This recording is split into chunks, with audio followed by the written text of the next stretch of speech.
Hi friends, எல்லோரும் எப்படி இருக்கீங்க? இது ஒன் டே விலாக் தான். வாங்க வீடியோக்குள்ளே போகலாம். சண்டே மார்னிங் பிரேக்ஃபாஸ்ட் கார பணியாரம் தான் பண்ணியிருந்தேன். அதுக்கு ஒரு கடாய் எடுத்துக்கிடலாம். தேவையான அளவு ஆயில், கொஞ்சம் கடுகு, கட் பண்ணி வச்சுருந்த வெங்காயம், கருவேப்பிலை வந்து ஆட் பண்ணிக்கிடுறேன். நெக்ஸ்ட்டு இதை நல்லா கலந்து விட்டுக்கிடலாம். இப்போ துருவி வச்சுருந்த கேரட்டும் பீட்ரூட்டும் ஆட் பண்ணிக்கிடுறேன். பீட்ரூட் வந்து உங்களுக்கு விருப்பம் இல்லைன்னா அதை வந்து ஸ்கிப் பண்ணிக்கிடலாம். இதை ஆட் பண்ணும்போது மாவுடைய கலர் வந்து சேஞ்ச் ஆகும். அதே நேரத்தில் கொஞ்சம் ஸ்வீட்டாக இருக்கும். ஸோ உங்களுக்கு வேண்டான்னா நீங்கள் ஆட் பண்ண வேண்டாம். நெக்ஸ்ட் இந்த வெஜிடபிளுக்கு தேவையான சால்ட்டை ஆட் பண்ணிவிட்டு மறுபடியும் கலந்து விட்டுக்கிடலாம். கடைசியாக நான் மாவோடு ஆட் பண்ணிக்கிடுறேன். நல்லா மிக்ஸ் பண்ணிவிட்டு கல்லை வந்து நல்லா ஹீட் பண்ணிக்கோங்க. ஹீட் ஆகணும், அதில் ஆயில் வந்து நல்லா அப்ளை பண்ணிக்கிடலாம். நெக்ஸ்ட்டு மாவை எடுத்து ஊற்றிடலாம். ஒரு 5 நிமிஷம் கழித்து திருப்பி போடுங்க. மறுபடியும் ஒரு 5 நிமிஷம் கழித்து பார்த்தோம்னா நம்மளுக்கு ஒரு ஹெல்த்தியான கார பணியாரம் வந்து ரெடி ஆயிரும். கொஞ்சம் வித்தியாசமாக வீட்டில் உள்ளவங்களுக்கு செஞ்சு கொடுக்கும்போது இன்னும் எல்லோரும் நல்லா சாப்பிடுவாங்க. ஸோ உங்களுக்கு பிடிச்சிருந்தா இதை கண்டிப்பாக செஞ்சு பாருங்கள்.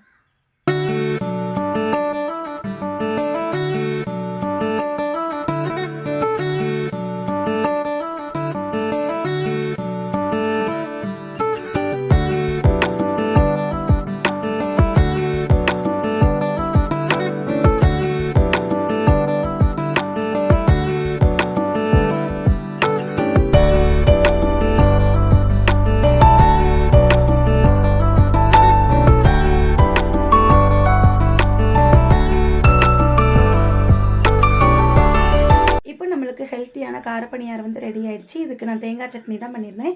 வீட்டில் வந்து காலியாக கண்டு நான் புளிப்பில்லாத தயிர் வச்சு சாப்பிட்டு முடிச்சிட்டேன். நெக்ஸ்ட்டு வந்து லஞ்சுக்கு வந்து சிக்கன் தான் பண்ணியிருந்தேன். அதுக்கு வந்து ஒரு கடாய் எடுத்துக்கிடலாம். கொஞ்சமாக ஆயில் வந்து ஆட் பண்ணிக்கிடுறேன்.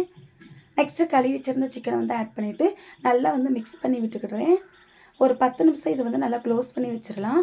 10 நிமிஷம் கழித்து மறுபடியும் ஓப்பன் பண்ணிவிட்டு இந்த கறிக்கு தேவையான இஞ்சி பூண்டு பேஸ்ட்டு, கொஞ்சமாக கலருக்காண்டி காஷ்மீர் சில்லி பவுடர், அப்புறம் கொஞ்சமாக சால்ட்டும் ஆட் பண்ணிவிட்டு மறுபடியும் கலந்து விட்டுக்கிடுறேன்.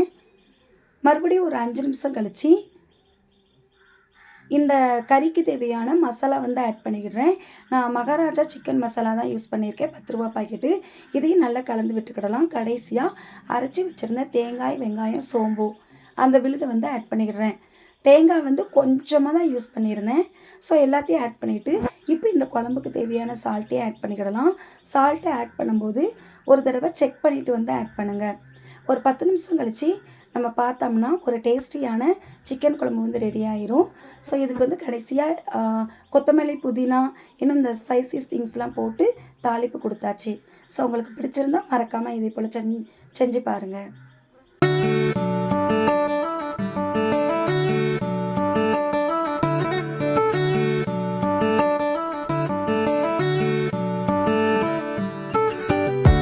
நெக்ஸ்ட்டு எங்கள் வீட்டில் சிக்கன் பிரியாணி தான் பண்ணியிருந்தேன். அதுக்கு ஒரு அடிகனமான பாத்திரத்தை எடுத்துக்கலாம். அதிகமாக ஆயில் ஆட் பண்ணிவிட்டு ஸ்பைசஸ் திங்ஸ் வந்து நான் ஆட் பண்ணிக்கிறேன். நெக்ஸ்ட்டு வந்து கட் பண்ணி வச்சுருந்த வெங்காயத்தையும் ஆட் பண்ணிக்கிறேன். இது நல்லா ஃப்ரை பண்ணிக்கிடலாம். சிம்மில் போட்டு நல்லா ஃப்ரை பண்ணிக்கோங்க. நல்லா கோல்டன் கலரில் மாறணும்.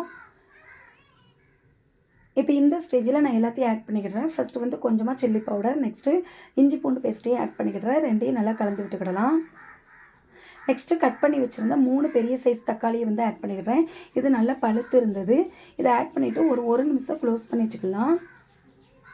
நெக்ஸ்ட்டு ஓப்பன் பண்ணி பார்த்தா நல்லா வெந்து வந்திருக்கும். இப்போ இந்த ஸ்டேஜில் ஒரு கைப்பிடி அளவு புதினா, கொத்தமல்லி இலைகளை வந்து ஆட் பண்ணிக்கிறேன். இதையும் நல்லா கலந்து விட்டுக்கிடலாம்.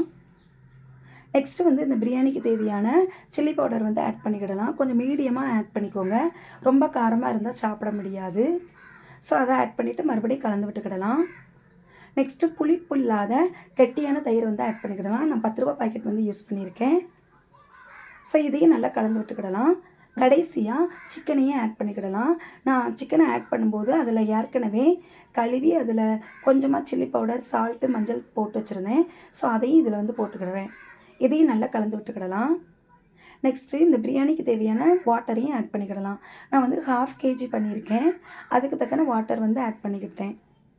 ஸோ இது வந்து க்ளோஸ் பண்ணிடலாம். மறுபடியும் கொஞ்ச நேரம் கழித்து ஓப்பன் பண்ணி பார்த்தோம்னா தண்ணி நல்லா கொதிச்சுருந்துருக்கும்.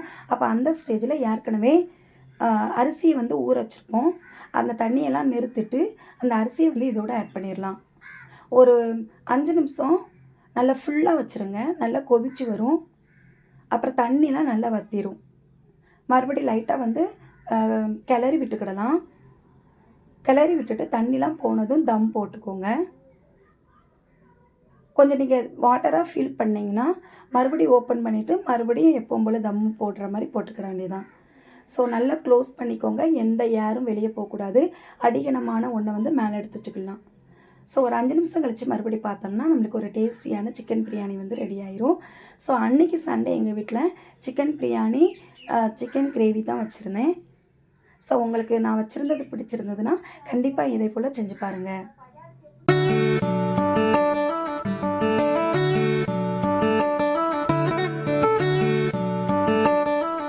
நெக்ஸ்ட்டு நீங்கள் பார்க்குறது எங்கள் வீட்டு முன்னாடி இருக்கிற கத்தாழை செடி தான்.